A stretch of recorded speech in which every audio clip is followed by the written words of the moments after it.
Varahi silks వారి grand festive celebrations పొందండి 10,000 రూపాయలు ఆపై కొనుగోలుపై బంగారు నాణెం ఉచితంగా.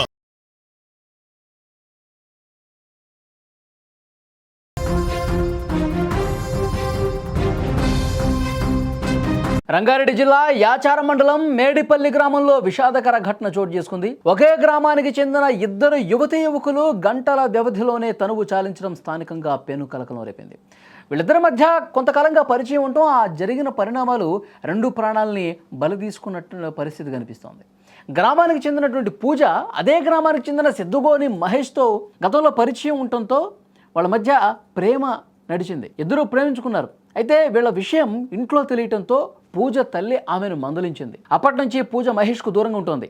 కానీ మహేష్ మాత్రం ఆమెను పెళ్లి చేసుకోవాలని, లేదంటే ఆత్మహత్య చేసుకుంటానని ఒత్తిడి తీసుకొచ్చినట్టుగా తెలుస్తోంది. ఈ క్రమంలో మనస్తాపానికి గురైంది పూజ. మంగళవారం ఇంట్లో ఎవరూ లేని సమయంలో ఉరి వేసుకుని ప్రాణాలు విడిచినటువంటి పరిస్థితి. పూజ మరణానికి మహేషే కారణమంటూ కుటుంబ సభ్యులందరూ కూడా ఇంటికి వచ్చారు. పెద్ద ఎత్తున ఆందోళన చేశారు, గొడవ చేశారు. మరోవైపు పోలీసులకు కూడా కంప్లైంట్ చేశారు. ఈ విధంగా గొడవ పెద్దది కావడంతో మహేష్ భయపడిపోయాడు.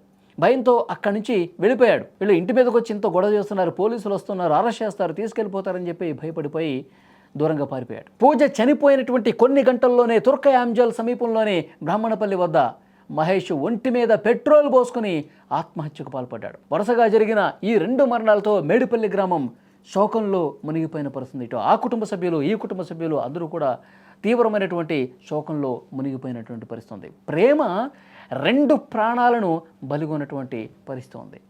పూజ తల్లి అలివేలు ఫిర్యాదు మేరకు గ్రీన్ ఫార్మాసిటీ పోలీసులు కేసు నమోదు చేసి దర్యాప్తు చేస్తున్నారు.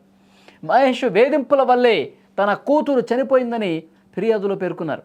ఈ రెండు మరణాలపై పోలీసులు లోతుగా ప్రస్తుతం విచారణ చేస్తూ ఉన్నారు. అల్లారో ముద్దుగా పెంచుకున్నటువంటి బిడ్డలు ప్రయోజకులు అవుతారని ఆ రెండు కుటుంబాల వాళ్ళు, తల్లిదండ్రులు, బంధువులందరూ కూడా అనుకున్నారు. కానీ చివరికి వాళ్ళకి మిగిలింది గుండె కోత. చిగురించాల్సినటువంటి వయసులో వాళ్ళ భవిష్యత్తు బాగుండాలని చెప్పి అనుకుంటున్నటువంటి సమయంలో జీవితం అంటే ఏంటో ఇంకా సరిగా చూడనటువంటి, తెలియనటువంటి ఈ ప్రాయంలోనే చిన్నపాటి ఒత్తిడిని తట్టుకోలేక యువకులు క్షణికావేశంలో తీసుకున్నటువంటి నిర్ణయం ఆ రెండు కుటుంబాల్లో కూడా చీకటిని తీసుకొచ్చింది.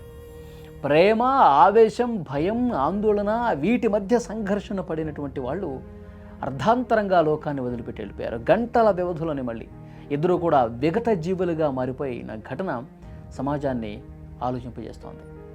జీవితం అంటే తెలియనటువంటి ఈ వయసులో వాళ్ళు వాళ్ళ ప్రేమని నెగ్గించుకోవాల్సినటువంటి అవసరం ఉంది. పెద్దలకు చెప్పి ఒప్పించుకోవాల్సినటువంటి అవసరం ఉంది. వాళ్ళు తాము ఏ దారిలో పోతున్నామో ఒకటికి రెండు సార్లు ఆలోచన చేసుకోవాల్సినటువంటి పరిస్థితి ఉంది. కానీ దీన్ని మొత్తానికి కూడా వాళ్ళు ఆలోచన చేయలే. సమస్యకి పరిష్కారం తప్పకుండా ఉంటుంది అని చెప్పి మనందరికీ తెలుసు. కానీ వాళ్ళకి పెద్దలకు చెప్పి కొంచెం ధైర్యాన్ని ప్రదర్శించి తమ ప్రేమను నెగ్గించుకుంటే బాగుంటుందేమో. కానీ ఈ విధంగా అనాలోచితంగా ఒక బలహీన క్షణంలో తీసుకున్నటువంటి నిర్ణయం రెండు ప్రాణాలు, గంటల వ్యవధిలో రెండు ప్రాణాలు కోల్పోయినటువంటి పరిస్థితి. ఇప్పుడు ఆ తల్లిదండ్రులు ఎంత బాధపడుతున్నారు, ఎంత రోధిస్తూ ఉన్నారు, ఎంత శోకంలో మిగిలిపోయారు. కాబట్టి యువత తమ భావోద్వేగాలను అదుపులో పెట్టుకొని కన్నవారి కష్టాన్ని గుర్తించాల్సినటువంటి అవసరం ఎంతైనా ఉంది.